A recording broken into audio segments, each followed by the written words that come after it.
I want to love the Ford Ranger. I really, really do. And deep down, just below the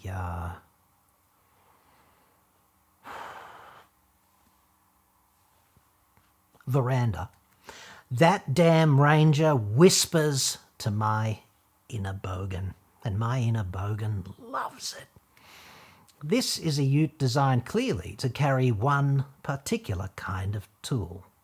And I love everything about it, basically.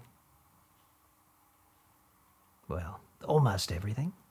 There is really just one slight problem. They're just such abject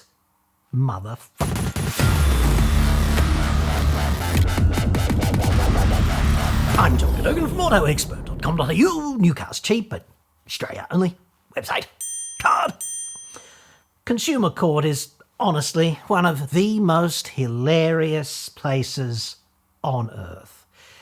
If everyone there wore a bikini and drank mojitos, I could holiday there on a daily basis.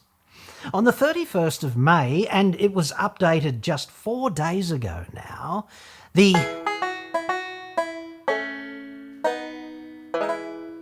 Queensland Civil and Administrative Tribunal handed down a ruling in a moment of high courtroom drama, orbiting $1,247.40 and a 2-year-old Ford Ranger wild track shitbox with a rusty roof. At least it was 2 years old at the time the defect was first noted. I find that it really helps to think about this story with dueling banjos, the smash hit theme to the 1972 hillbilly cult classic blockbuster movie Deliverance, playing just quietly in the background. I don't know why, it just does. The applicant in this matter, i.e. the party cursed with Shitbox Ranger, was Marie Eribo, acting for hubby, who was doubtless off doing, I don't know, high-level stuff. The respondent was, of course, the dealer, in this case, Trinity Motors, Proprietary Limited, trading as Trinity Motors Cairns. And Cairns, if you're not from around here, is a gateway to Australia's Mecca, Dingo Piss Creek. It's a jumping-off point of sorts. I don't know why, but the banjos just seem subtly louder at this point. Having read the entire QCAT ruling, and I'll put a link in the description in case you want to urinate in your own trousers without control, or somebody else's, I'm pretty sure I'm never going to buy a car from Trinity Motors Cairns. This report is sponsored by NordVPN. Get 4 extra months of Nord for free now, plus a huge discount at nordvpn.com/AEJC. Online security threats and scams are everywhere, but you don't have to be the next victim. That's where NordVPN comes in. Nord does the stuff that you and I don't really understand in the background, hiding your IP address and locking everything down. Go to nordvpn.com/AEJC now. Your exclusive Auto Expert discount is huge right now, plus you're going to get 4 extra months completely free. nordvpn.com/AEJC. I'll put a link in the description. Just subscribe, download the app and connect. 1 click later, your IP address is shielded and your online traffic is heavily encrypted across as many as 6 of your devices. Nord is the fastest VPN on the planet. It costs only about as much as 1 cup of coffee every month to keep your data, your identity and your devices secure. Masking your location means you'll also get access to streaming and other services that might be blocked where you live. Plus, you can continue to watch your favourite content when you travel. You might even be able to score some great online travel deals that are unavailable where you live. Go to nordvpn.com/AEJC now.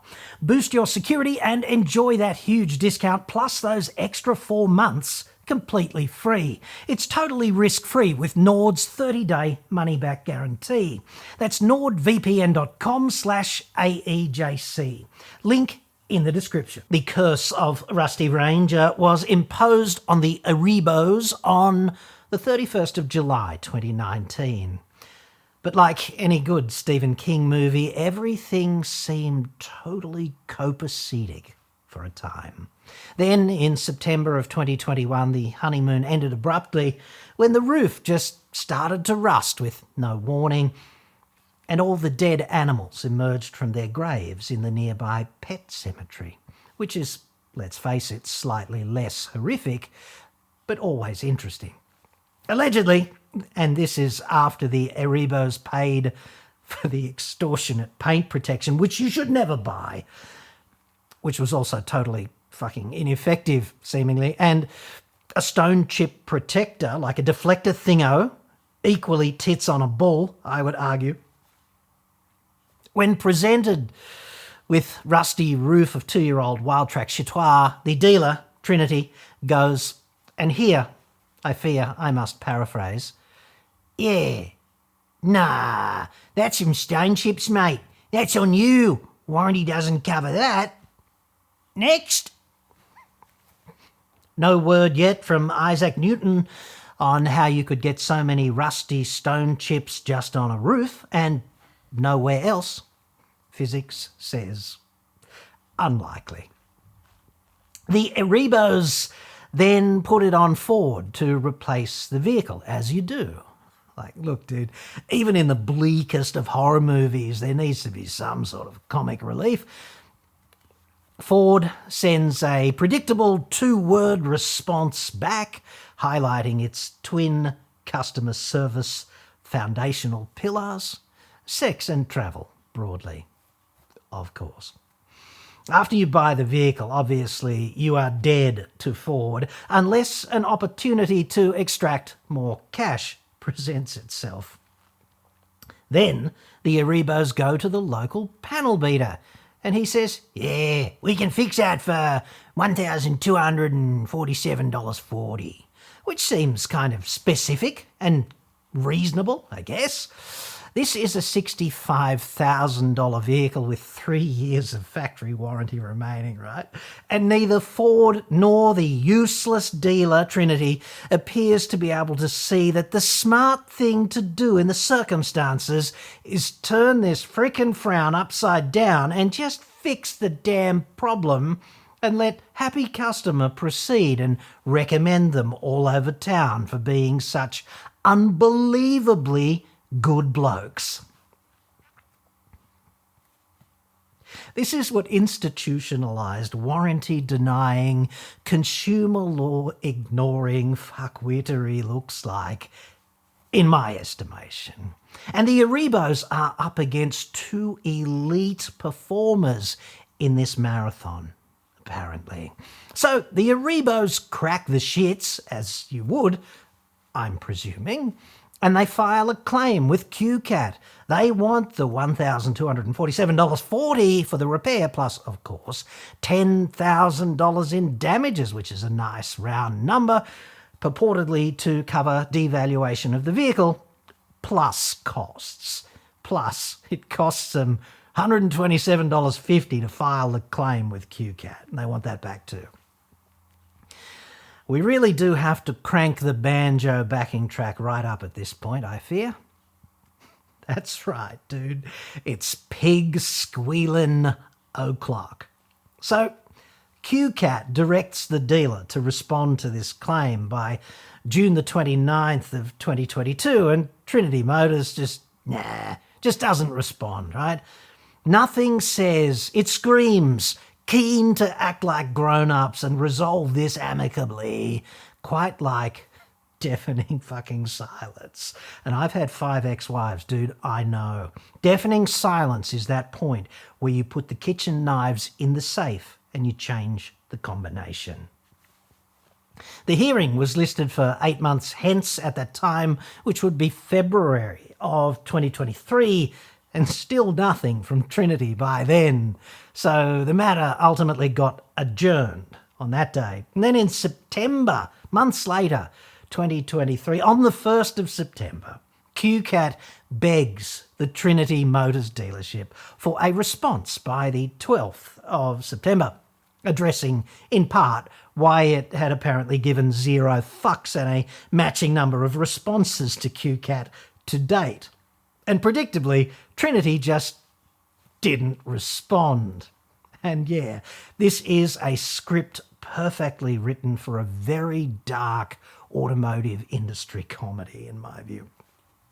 So, a bit later, on October the 26th, Trinity finally got off its arse and filled in a form and filed it. Yes, which was flat out amazing. But they did so without addressing why they had thus far not been at all asked to respond to QCAT, which, let's not forget, is a proper court.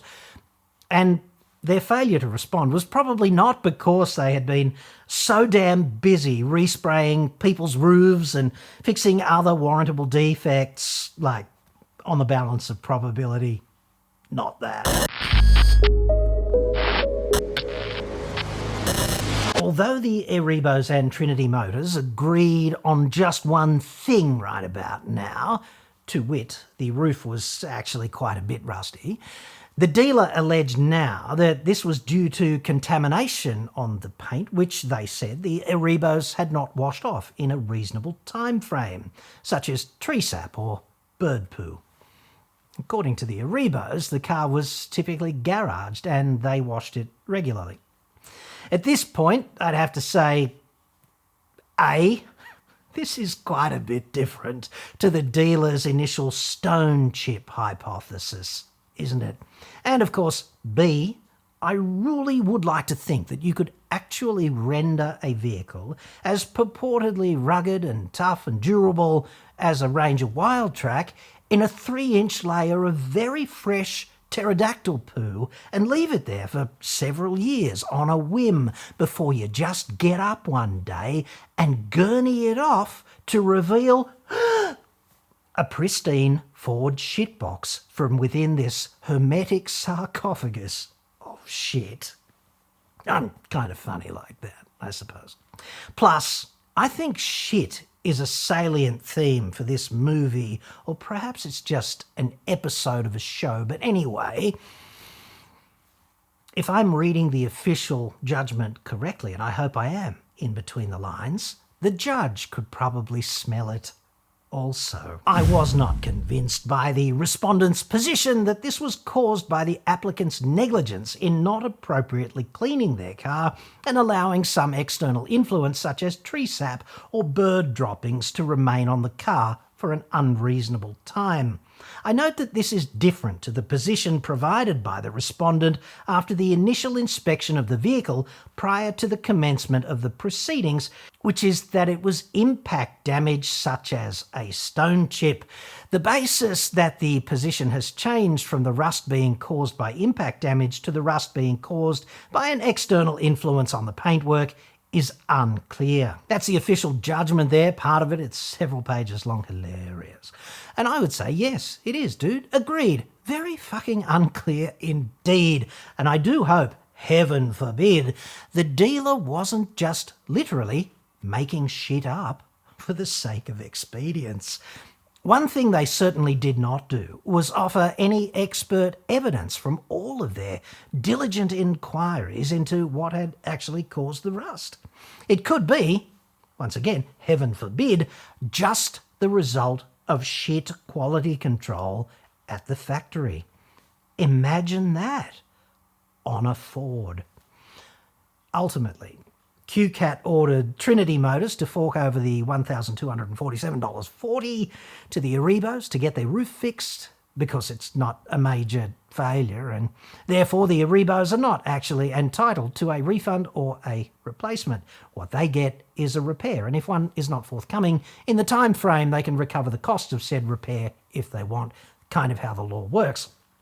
They also, this is the court, ordered the dealer to pay the filing fee of $127.50, get it right, because, and here, once again, I paraphrase, because the Erebos did try to resolve the matter with Ford and the dealer, who were elite assholes about it, basically. Now, as to the $10,000 the Erebos wanted in compensation, we might have to play something a little bit somber on the banjo at this point, because the Erebos got to blow that out of their asses, whatever. Pretty sure they have two between them, like one apiece. One never knows. Mainly, this ass-blowing out order was because they provided no evidence of any devaluation in their vehicle. Oops-a-daisy. Slight oversight there.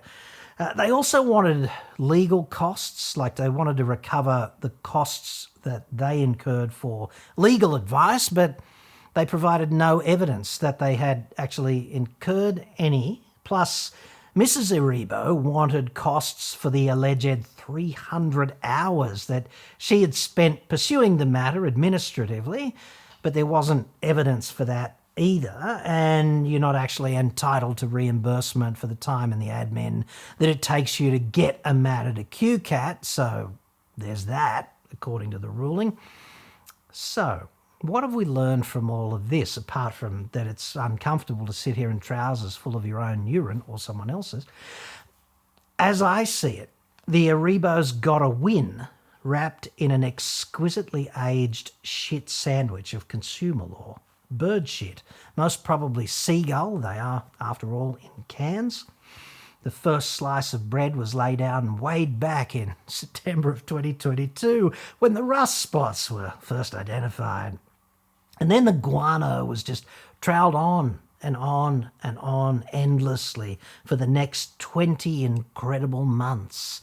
It was like the shit sandwich stretching to the sky before the towering sandwich was finally and ceremoniously capped with the last slice of bread on top at the very end. This is why consumer law still sucks in this country, dude. Clearly, because after suffering a legitimate defect to an expensive vehicle and getting told to piss off by experts, not in those words, but in sentiment, essentially, it takes some mug punter 20 months and allegedly 300 frickin' hours of preparation to get less than $1,500 to fix the problem. Who's got 300 hours to spend on a $1,500 problem? And the dealer, dude, I'm getting a very strong sense, and this is really just a personal opinion, that you can smell the couldn't give a shit in adjoining regional cities in Queensland in relation to its commitment to consumer law compliance and specifically the Erebos problem. How is it not contempt of court to ignore repeated court orders to file this and that and then to explain why you just didn't file it? Like, we live in a country where you get fined $2,200 for parking a combustion car in an electric car charging space, but you can tell the QCAT to get fucked all day long or act in a way that strongly suggests this is the general response concept that you wish to convey to the court, not just once, but on several frickin' occasions, without incurring any penalty whatsoever. How does that work? Like, draw me a diagram, dude, because I'm just not seeing it. If you're an unscrupulous car dealer, and I'm not talking about Trinity Motors specifically here, just unscrupulous dealers generally, and the penalty on the table in a particular case for losing with aggravation is like $1,500, you're almost incentivized to act like an asshole and just see what happens, aren't you?